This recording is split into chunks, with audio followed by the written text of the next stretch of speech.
guys, welcome to the show. So today we have Vibhor Srivastav, aka Vibhor Srivastav Entertainment. Welcome Vibhor bhai.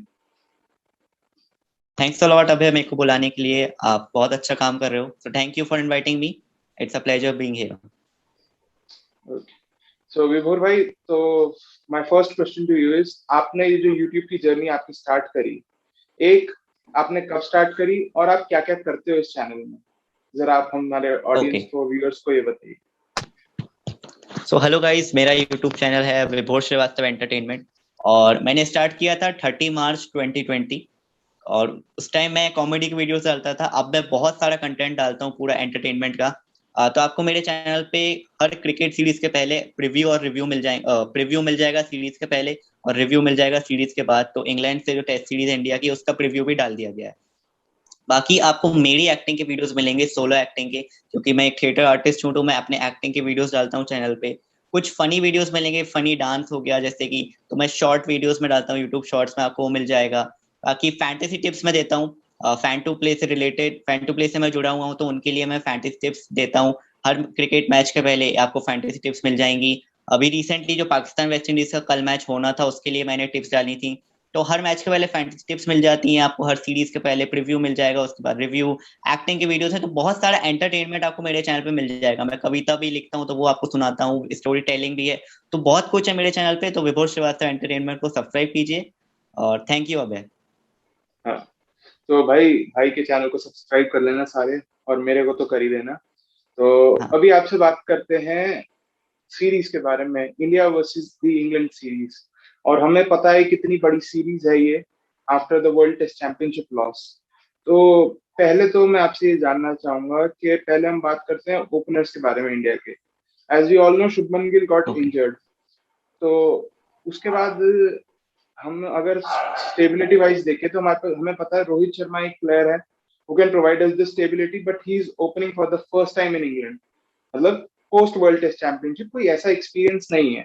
And we have Mayank Agarwal, who is also someone who's not played that much international cricket. तो आपको क्या लगता है कि is Abhimanyu Eswaran the right replacement, क्योंकि Prithvi Shaw third test match के बाद शायद अवेलेबल होंगे. तो आप इंडिया की ओपनिंग को कैसे देखते हैं और आपको क्या लगता है कि क्या कुछ क्राइसिस आ सकता है, या आपका क्या व्यू है इस पे? ओपनिंग बहुत मुश्किल होने वाली इंग्लैंड में, और लेकिन मेरे हिसाब से रोहित शर्मा और मयंक अग्रवाल ही ओपनिंग करेंगे और उन्हें ही करना चाहिए. अभिमन्यु ईश्वरन आपके थर्ड ओपनर होने चाहिए. अगर कोई इंजर्ड हो जाता है तो मौका मिलना चाहिए. बाकी मयंक अग्रवाल, रोहित शर्मा को पूरे 5 टेस्ट मैच को आपको मौका देना चाहिए. जैसा कि कहा आपने, रोहित शर्मा पहली बार इंग्लैंड में ओपनिंग करेंगे, मयंक अग्रवाल भी पहली बार इंग्लैंड में ओपनिंग करेंगे.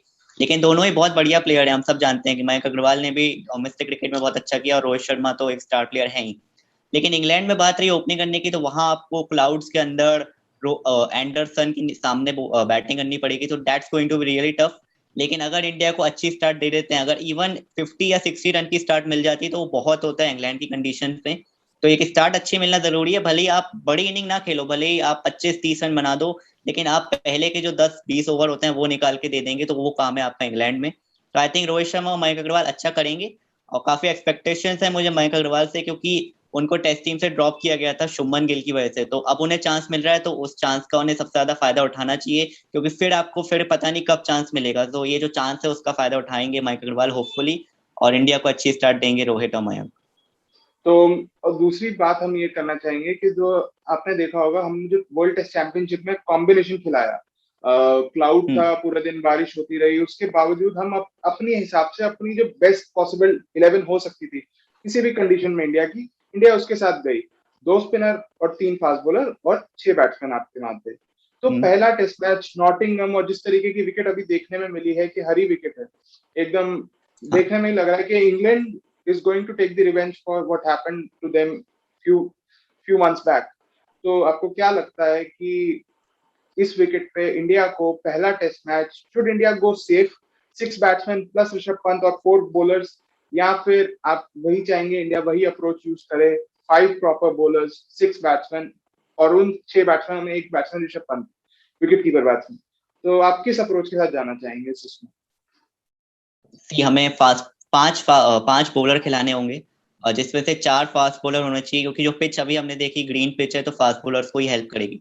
तो 4 फास्ट बॉलर होने चाहिए। और अब अगर इंग्लैंड की टीम में देखें तो ज्यादा लेफ्टी बल्लेबाज नहीं है रोडी बर्न्स के अलावा, तो आप चाहें तो अश्विन को हटा के जडेजा को ले सकते हैं, क्योंकि जडेजा एक वैल्यू ऐड करते हैं। अगर आप 100 पे 5 हो गए, जस्ट फॉर एग्जांपल अगर आप 100 पे 5 हैं, तो जडेजा पे आप भरोसा कर सकते हैं कि वहां वहां से एक अच्छी इनिंग कर खेलें, एक अच्छी पार्टनरशिप करें। तो जडेजा पे आप बैटिंग का भरोसा कर सकते हैं, लेकिन अश्विन पे वो भरोसा कर पाना थोड़ा मुश्किल है। अश्विन अच्छे बैट्समैन है, ऐसा कुछ नहीं है, लेकिन इंग्लैंड कंडीशन में जडेजा ने अच्छा किया भी है। पहले भी वर्ल्ड कप में भी इनिंग देखी थी हमने, और लास्ट टाइम जब टूर किया था इंग्लैंड तो वहां पे 80 रन बनाए थे जडेजा ने।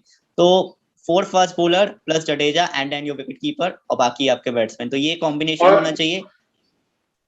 और एक बात और मैं भी ऐड करना चाहूंगा कि Ravindra Jadeja is the only player जो कि टेल आउट करते हैं इंडियन टीम में, अगर आप देखें। और हमें पिछले कई सालों से ओवरसीज टूर्स पे जो चीज परेशान कर रही है वो है टेल ना आउट होना, क्योंकि हमारे बैट्समैन और दूसरी टीम के जो मेन बैट्समैन होते हैं उनके जो स्कोर होते हैं ऑलमोस्ट इक्वल इक्वल चल रहे होते हैं। जहां हमें कोई कमी महसूस होती है वो ये होती है कि उनकी टेल कंट्रीब्यूट करती है और हम उनको आउट नहीं कर पाते हैं, और हमारी टेल वैसा कंट्रीब्यूट नहीं कर पाती है। तो Ravindra Jadeja would be a very good option. तो आपके 4 फास्ट बॉलर कौन होंगे, मैं पहले ये जानना चाहूंगा, क्योंकि there is a lot of speculations that Jasprit Bumrah has not been doing well. अगर हम काउंटी 11 मैच भी देखें जो कि एक बी ग्रेड काउंटी 11 थी, उसके अगेंस्ट भी Jasprit Bumrah was not looking the Jasprit Bumrah we know since 2019 post his injury. कहीं ना कहीं Jasprit Bumrah has not been that great. तो आपको क्या लगता है कि should India rest Jasprit Bumrah and bring in Siraj और समवन, उमेश यादव और सम अदर बॉलर, या फिर you will go with Jasprit Bumrah only and back him to get the wickets for India? See, I think you have to back Jasprit Bumrah. He is our star bowler. He will definitely take wickets when he will be in his back in his form. So Jasprit Bumrah को आपको back करना होगा. And other 3 जो fast bowler हैं वो हैं Ishant Sharma. Ishant Sharma has done really well in last 2 years, and there is Mohammad Shami also. He did well in WTC final. And other fast bowler would be Mohammad Siraj. There is Umesh Yadav, Shardul Thakur also, but I think India should give Mohammad Siraj a chance. He has done really well in test matches he played. So Mohammad Siraj should be playing. And I think if Jasprit Bumrah doesn't fire, I hope that Siraj will be doing well, so everything goes well. Yeah. Absolutely, Siraj's been outstanding. If you look at the Australia series, even in the England series, the only test matches that he played, he was very good. The only test match that he played, he was looking great. Now let's talk about the middle order crisis. As we all know, a post-match conference after the World Test Championship, Virat Kohli gave a statement which was we lacked intent while batting. और वो हमें पहले innings में भी दिखा था और second innings में भी दिखा था, और वो टारगेट मुझे लगा कहीं ना कहीं it was pointed toward Cheteshwar Pujara. क्यों? क्योंकि अगर आप पहले इनिंग्स देखें तो पुजारा ने बॉल्स ब्लॉक कर ली, रन नहीं निकले थे दूसरे एंड से, और विराट इज समवन या even Ajinkya Rahane is someone जो कि सिंगल डबल निकालते हैं और गेम चलाते हैं टेस्ट मैच में। और आपने कहीं ना कहीं देखा कि पुजारा ने बॉल्स ब्लॉक करी, और एक वन गुड डिलीवरी कैन मतलब कि इंग्लैंड में तो it takes just one good delivery, even anywhere in Test cricket, but England में especially. तो England conditions और चेतेश्वर पुजारा का past record, which is not very good in England.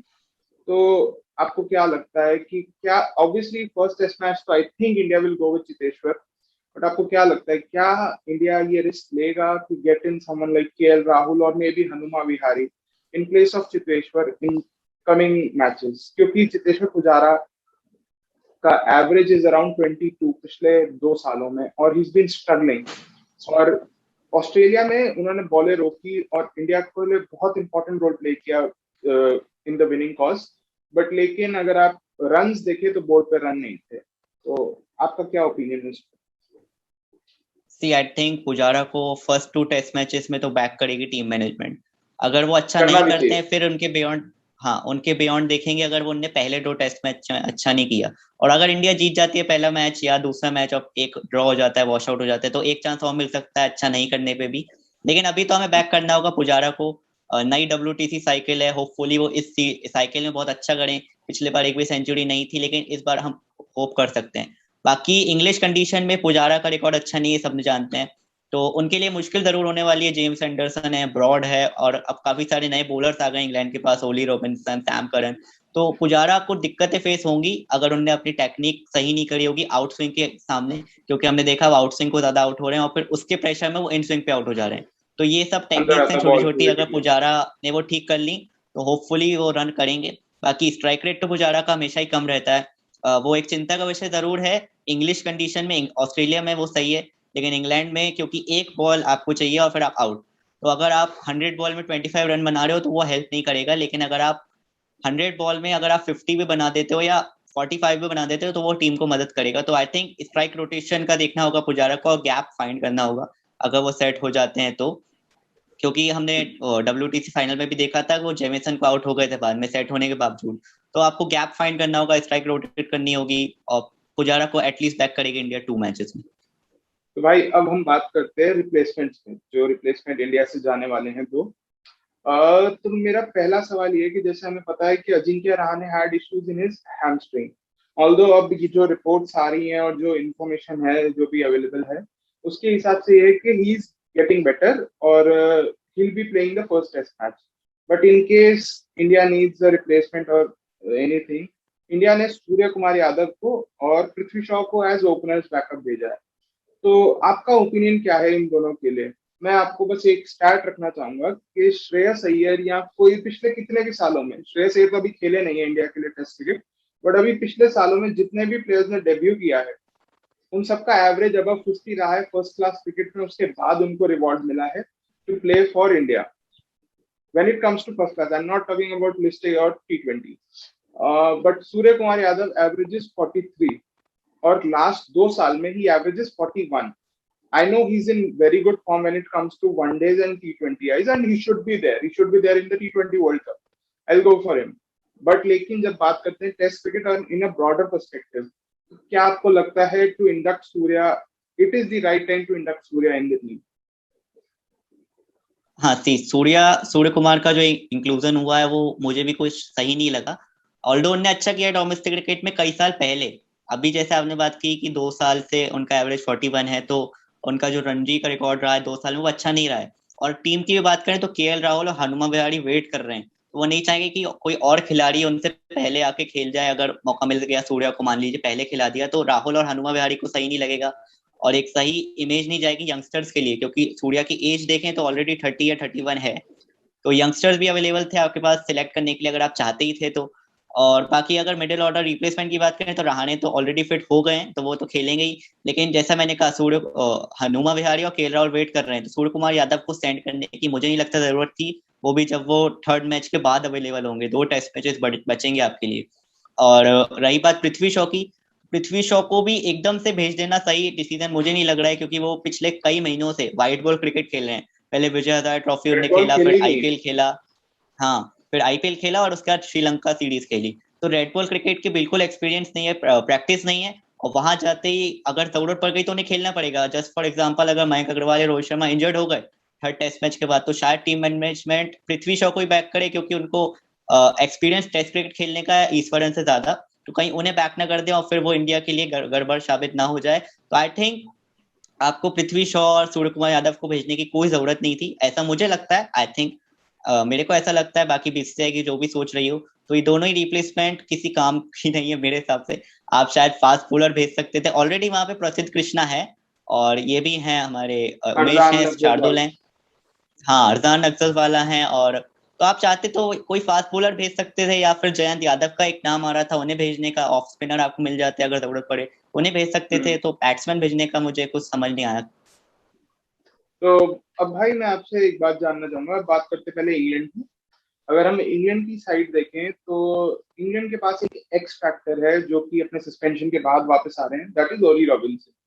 और हम सबको पता है Ollie Robinson is a tall fast bowler. और इंडिया को पिछले कई टाइम में अगर आप देखें तो टॉल फास्ट बॉलर्स ने बहुत ट्रबल किया है, बीट काइल जेमिसन या फिर कोई और fast bowler for that matter.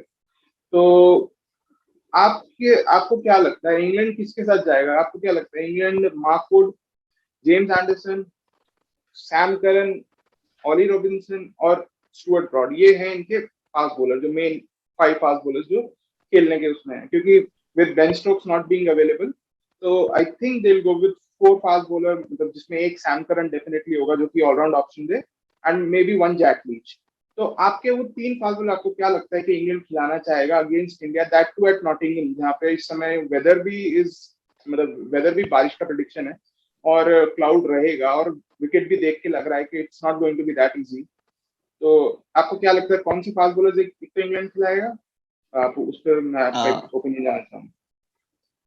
England James Anderson, Stuart Broad definitely, और मार्क वो तो वुड, है ही। मुझे लगता है मार्क वुड को खिलाया जाएगा क्योंकि उनका पेस जो है इस टीम में सबसे ज्यादा है, और इंडियन टीम को पेस से भी ट्रबल किया गया है पहले भी, और होते भी हैं वो ट्रबल, तो बाउंसर से ट्रबल कर सकते हैं। तो आई थिंक मार्क वुड खेलेंगे। सैम करन का पक्का है, बाकी एक स्पिनर जरूर खिलाएगा इंग्लैंड, जैक लीच का।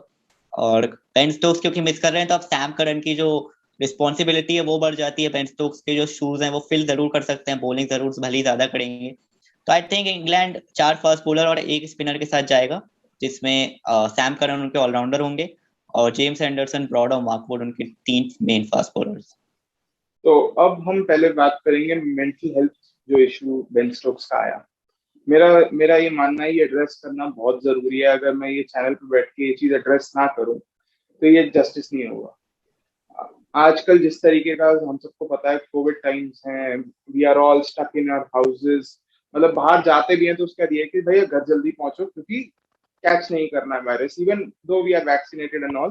कहीं ना कहीं सबके मन में ये फियर फैक्टर है। और उस कंडीशन में जो प्लेयर्स बबल टू बबल, उनकी लाइफ ही बायो बबल्स हो गए हैं, और 3 3 टेस्ट ऑलमोस्ट हर तीसरे दिन, इट्स नॉट दैट इजी। हम एक टेस्ट अगर कराने जाएं तो इट एक्चुअली पेन्स और अच्छा नहीं लगता है। तो आपका ओपिनियन क्या है कि क्या जो बेन स्टोक्स ने मेंटल हेल्थ पे ब्रेक लिया, विराट कोहली ने भी इसके बारे में बात करी थी कि जो शेड्यूलिंग होना चाहिए उस पर बीसीसीआई को देखना चाहिए। तो आपका क्या ओपिनियन है, क्या बेन स्टोक्स का जो डिसीजन है वो ठीक है, या आप इसको किस उसमें देखते हैं? क्योंकि कुछ लोगों का ये ओपिनियन भी रहा है इन द रिसेंट पास्ट, और मैंने लोगों को बोलते हुए भी सुना है, अरे यार क्या फर्क पड़ता है, they live in 5 star hotels. तो but to be very honest it can be a 5 star jail as well. तो आपका क्या ओपिनियन है, आप ओपिनियन दीजिए इसमें। सी मेंटल हेल्थ पे तो डेफिनेटली बात करनी चाहिए, और सबको ये एक्सेप्ट करना चाहिए कि ये एक इम्पोर्टेंट चीज है इस वक्त सोसाइटी में।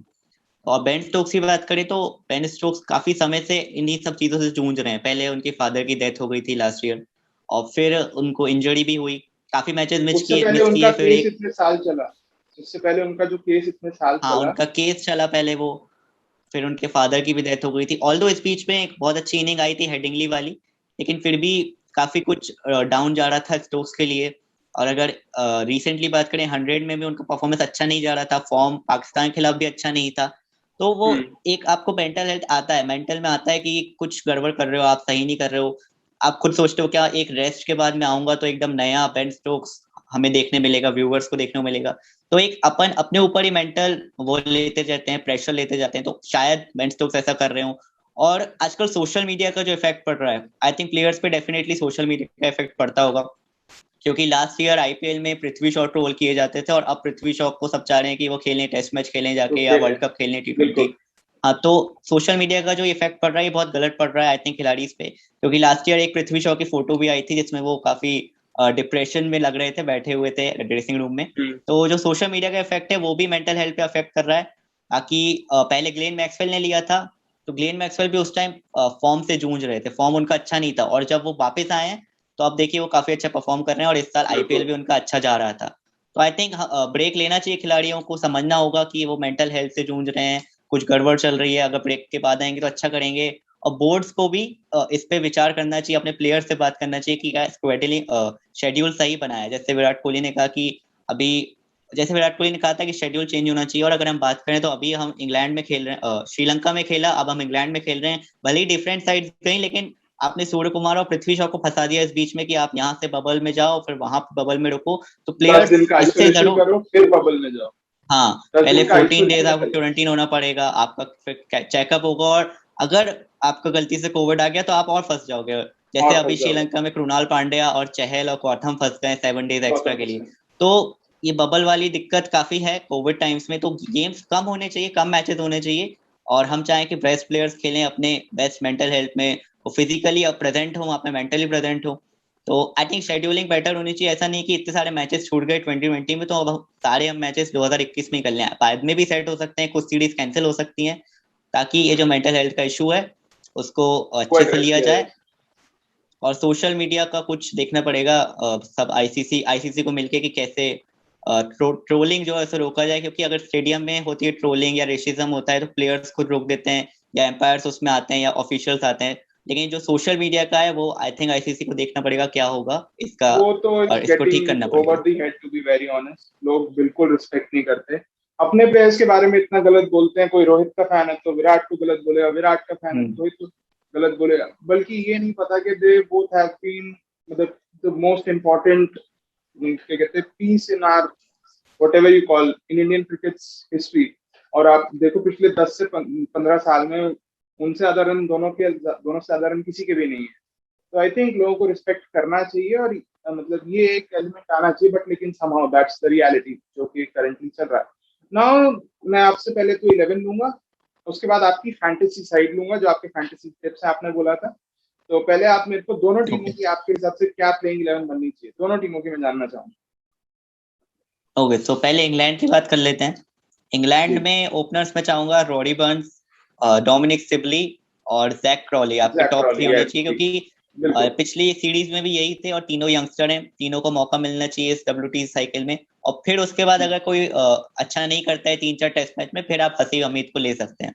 तो ये टॉप थ्री होना तो चाहिए। आप जॉनी नंबर 4 बेस्टो के पे, साथ 3 पे नहीं जाएंगे? 3 पे आप नहीं, जैक क्रॉली जॉनी रखते हैं Bairstow, in place of Johnny? हाँ। और 4 ओके, नंबर पे रूट और 5 नंबर पे जॉनी बेस्ट्रो, क्योंकि अब बेन स्टोक्स मिस कर रहे हैं तो एक 5 नंबर का ओके, स्पॉट जो है वो 5 खाली पे। हो गया है। ओके तो 5 नंबर पे आएंगे बेस्ट्रो, 6 पे जॉस बटलर और 7 पे सैम करन, ये आपका लोअर मिडिल ऑर्डर होगा। बाकी फिर जी। 8-9, जैक लीच बहुत अच्छे बैट्समैन है, और मार्क वुड एक हम्म अच्छे बैट्समैन है टेस्ट क्रिकेट में, और स्टुअर्ट ब्रॉड तो सब जानती हैं, ने एक सेंचुरी लगाई है। तो स्टुअर्ट ब्रॉड हो जाएंगे आपके 10th बैट्समैन, और 11th पे जेम्स एंडरसन। तो ये टीम जेम्स होनी चाहिए एंडरसन। इंग्लैंड की, क्योंकि बेन स्टोक्स ने मिस किया इसलिए बेस्ट्रो की जगह बन रही है, वरना मुझे नहीं लगता बेस्ट्रो की कोई जगह थी टीम में। और जिस तरह से उनका परफॉर्मेंस रहा है टेस्ट क्रिकेट में पिछले 4 सालों में, 2016 के बाद अच्छा नहीं किया उनने, फिर भी मौका मिला है तो होपफुली वो अच्छा करे, इस बार उनको चांस मिला, एक अच्छे प्लेयर है। तो हम्म 5 नंबर पर मेरी तरफ से बेस्ट्रो। अब इंडियन टीम की बात करें तो इंडियन टीम का काफी फिक्स है। टॉप ऑर्डर तो रोहित शर्मा, मयंक अग्रवाल, पुजारा, कोहली, रहाणे, टॉप 5। 6 पे ऋषभ पंत और 7 पे जडेजा। बाकी आपके 4 ओके, फास्ट बॉलर मैंने पहले ही बताए थे, सिराज, बुमराह, जी। शमी और ईशांत। ओके, अब अगर तो फैंटेसी टिप्स की बात करें, हम्म जी जी, फैंटेसी फैंटेसी टिप्स टिप्स, की आपके बात करते फैंटेसी। हैं। तो देखिए, इंग्लैंड अगर इंडिया पहले टॉस जीत जाता है और बैटिंग करता है, तो आप इंडियन ओपनर्स को कम ही लें तो अच्छा है। जरूर दोनों पहली बार खेल रहे हैं, लेकिन जो रोहित शर्मा का एवरेज है ओवरसीज टेस्ट में केवल 26 का है, और मयंक अग्रवाल का भी ज्यादा अच्छा नहीं है, ऑस्ट्रेलिया में अच्छा नहीं किया, न्यूजीलैंड में अच्छा नहीं किया, वेस्ट इंडीज में भी अच्छा नहीं किया, तो उनका भी हम्म ओवरसीज रिकॉर्ड अच्छा नहीं है। फिर भी आप चाहें तो मयंक अग्रवाल को ले सकते हैं, क्योंकि वो कम कर रहे हैं, और इंग्लैंड में थोड़ा सा एक्सपीरियंस है उन्हें इंडिया के लिए खेलने का, हो सकता है वो अच्छा करें। लेकिन मैं नहीं लूंगा मयंक अग्रवाल को, रोहित शर्मा को और इवन चेतेश्वर पुजारा को, क्योंकि उनका रिकॉर्ड भी अच्छा नहीं है, और सामने क्लाउडी कंडीशंस, जेम्स एंडरसन और ब्रॉड, तो बहुत मुश्किल होने वाला है हमारे टॉप 3 के लिए। ऐसी कंडीशंस में आप विराट कोहली और अजिंक्य रहाणे जैसे अच्छे बैट्समैन को बैक कर सकते हैं। तो ये तो आपके बैट्समैन इंडियन टीम से होंगे, और आप जो रूट को डेफिनेटली लेंगे। चाहे तो रोडी बर्न्स या सिबली में से कोई एक ले सकते हैं, क्योंकि दोनों प्रॉपर टेस्ट क्रिकेटर हैं। रॉडी बर्न्स की मुझे इनिंग याद आती है रिसेंटली जो न्यूजीलैंड के खिलाफ खेली थी 124 की, एकदम प्रॉपर टेस्ट इनिंग। तो रॉडी बर्न्स को ले सकते हैं या सिबली को ले सकते हैं, या क्रॉली, लेकिन क्रॉली अभी इतने अच्छे तरीके से सेट नहीं हुए हैं इस क्रॉली का तो टेस्ट फॉर्म क्रिकेट का में भी आई इशू थिंक। काफी रहता है। हाँ, वो सिर्फ और पाकिस्तान को बैट्स कंसिस्टेंट नहीं करते रहते हैं। हैं क्रॉली, क्रॉली कंसिस्टेंट नहीं है। तो आप उन्हें रहने की बजाय ये 3 आपके बैट्समैन हो जाने चाहिए। और विकेट कीपर्स में ऋषभ पंत डेफिनेटली चॉइस है आपकी, और जॉस बटलर को आप चाहे ले सकते हैं, जॉस बटलर को भी ले लें। तो ये 5 प्लेयर हो जाएंगे। आप चलते हैं ऑलराउंडर्स में। ऑलराउंडर्स में you have to pick Ravindra Jadeja definitely. भले ही वो बॉलिंग कम करेंगे, लेकिन बैटिंग बहुत अच्छा फॉर्म चल रहा है बैटिंग का, तो आप उन्हें चाहेंगे। सैम करन को आप डेफिनेटली लेंगे। तो ये आपके हो गए 7 प्लेयर्स। अब आपको चाहिए बॉलर्स। हमने बैट्समैन कम लिए हैं, क्योंकि इंग्लैंड में बॉलर्स का दबदबा बॉलर्स रहता का। है। तो बॉलर्स में आप ले सकते हैं शामी और सिराज इंडिया से। इंग्लैंड से आप ले सकते हैं एंडरसन, ब्रॉड, या फिर वुड, एंडरसन, क्योंकि एंडरसन डेफिनेटली पिक लेंगे, क्योंकि क्लाउडी कंडीशन में एंडरसन बहुत अच्छा करते हैं, तो एंडरसन डेफिनेटली आप लेंगे। सैम करन को ले ही लिया हमने ऑलराउंडर्स में। तो एक वो स्पॉट बचता है फास्ट बॉलर्स में, आप ले सकते हैं सिराज, शमी, या फिर ईशांत। आप चाहें तो, बुमराह का फॉर्म अच्छा नहीं है इसलिए मैंने अभी रोका है उन्हें, चाहे तो उन्हें ले सकते हैं आप। तो ये होगी मेरी फैंटेसी टीम, जिसमें कीपर होंगे ऋषभ पंत, जॉस बटलर, केवल 3 बैट्समैन विराट, रहाणे और जो रूट, और 2 ऑलराउंडर्स जडेजा और सैम करन, और 4 बॉलर्स, वो फास्ट बॉलर्स चारों। ओके, मैं लास्ट में कुछ कंक्लूडिंग वो एक बात बोल देता हूँ। तो पहले तो मेरी और विभोर भाई की तरफ से पीवी सिंधु को congratulation on winning the bronze medal for हाँ इंडिया। और हॉकी टीम्स, हमारी दोनों टीम्स को, men's team as well as women team को सेमीफाइनल में क्वालिफाई करने के लिए मतलब congratulations, let's go for gold, let's hope for gold. और best wishes. And today we have Kamalpreet Kaur's discus throw match finals at 4 p.m. and I hope she wins it, maybe a gold or a silver. Any medal would work for India. Let's go for gold. Let's get it. India has been doing really well in Olympics. Or I think this is the Olympics where we can cross our best. That is 6 medals. So hopefully we'll get the medal today and get the good news. Thank you, Vibhor bhai. Thank you so much. It was fun to have you. आप बस मेरे viewers को बोल दीजिए to like subscribe the channel, और आपके जो viewers हैं, जो आपके वो हैं, उनको भी प्लीज चैनल सब्सक्राइब करने के लिए बोलो। तो थैंक्स अ लॉट अभय, मेरे को बुलाने के लिए। बहुत मजा आया, बहुत अच्छा डिस्कशन था और अच्छी बातचीत हुई, बहुत बढ़िया। तो आप सभी जो लोग ये वीडियोस देख रहे हैं, प्लीज सब्सक्राइब करें अभय का चैनल। अभय एक उभरते हुए हमारे यूट्यूबर हैं और बहुत बढ़िया यूट्यूबर हैं। जो रिसेंटली उनका वीडियो देखा था, उसके बाद मैंने बात करी, तो बहुत मजा आया आपके साथ बात करके। और जितने भी लोग वीडियो देख रहे हैं, प्लीज सब्सक्राइब कीजिए अभय का चैनल और विभोर श्रीवास्तव एंटरटेनमेंट को सब्सक्राइब कीजिए और वीडियो लाइक कीजिए। कमेंट करके बताइएगा कैसा लगा, क्योंकि मेरे को पहली बार ऐसे बुलाया गया था, तो पता नहीं मैंने सही बोला गलत बोला। कमेंट सेक्शन में आप जरूर बताइएगा। लाइक कीजिए और शेयर कीजिए, क्योंकि हम चाहते हैं कि हमने मेंटल हेल्थ पे बात करी, तो ये जो टॉपिक है ज्यादा दूर तक पहुंचे, इसलिए आप लोग शेयर करें। और थैंक्स अ लॉट अभय मेरे को बुलाने के लिए। Thank you so much.